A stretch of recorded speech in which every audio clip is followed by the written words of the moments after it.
Ce matin, petite sœur Lee a mis sur son dos un sac de toile brune.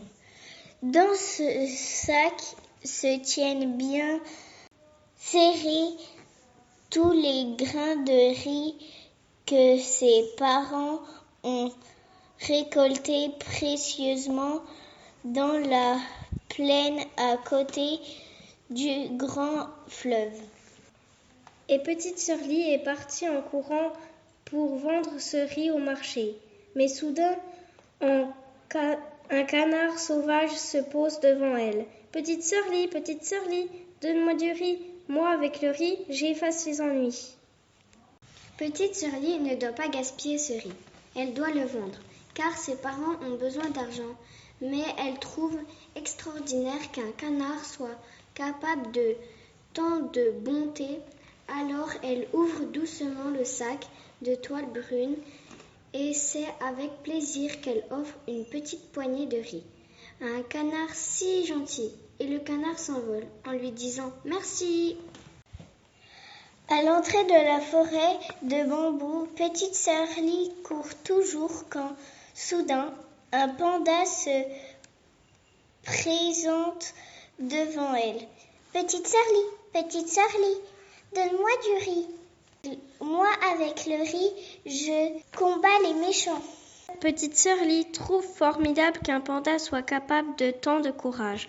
Alors, elle ouvre une nouvelle fois le sac de toile et c'est avec joie qu'elle offre une petite poignée de riz à un panda si courageux.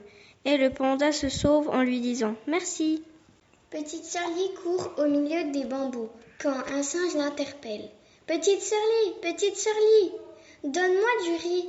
Moi, avec le riz, je fabrique des trésors. Petite sœur Lee trouve incroyable qu'un singe soit si doué.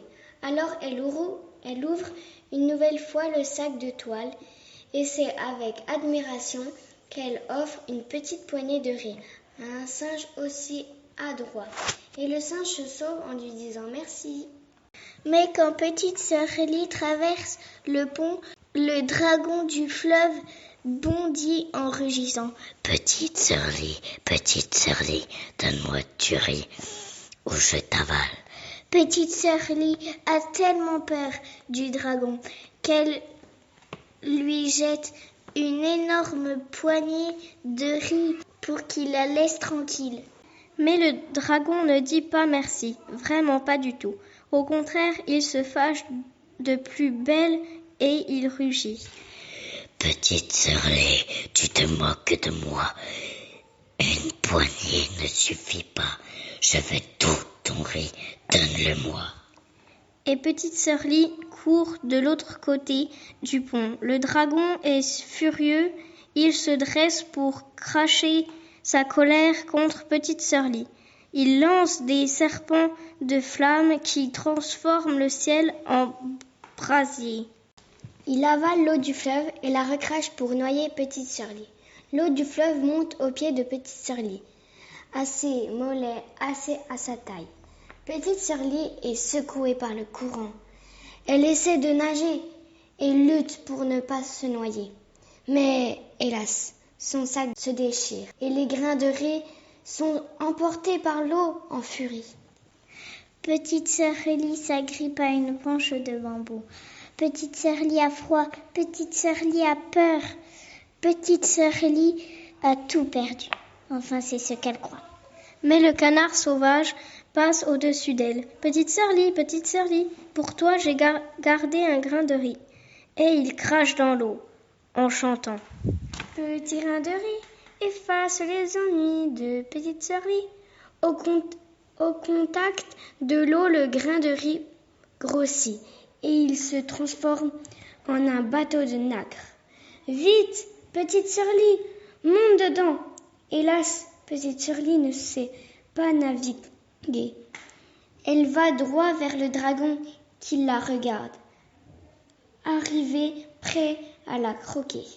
Petite sœur Lee a froid, petite sœur Lee a peur, petite sœur Lee va mourir. Enfin, c'est ce qu'elle croit. Mais le panda surgit à travers les branches de bambou.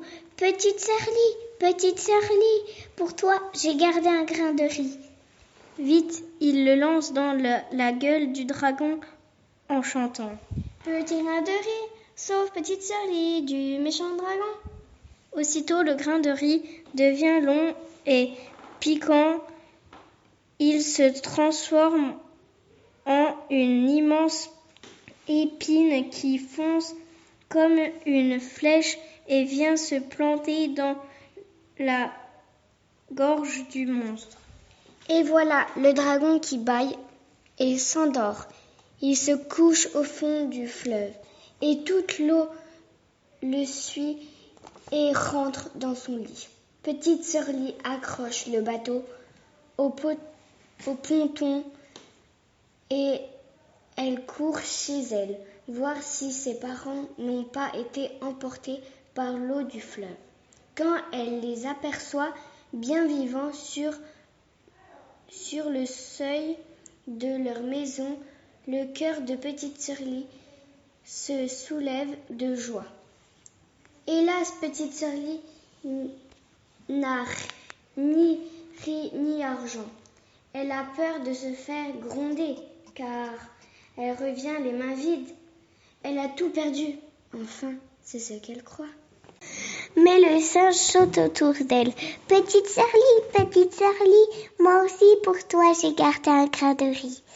Et il tend à petite sœur Lee en chantant. Petit grain de riz, transforme-toi en trésor pour petite sœur Lee. À peine le grain de riz est-il dans les mains de petite sœur Lee qu'il devient d'un bleu profond et se met à briller. Il se transforme en un énorme saphir.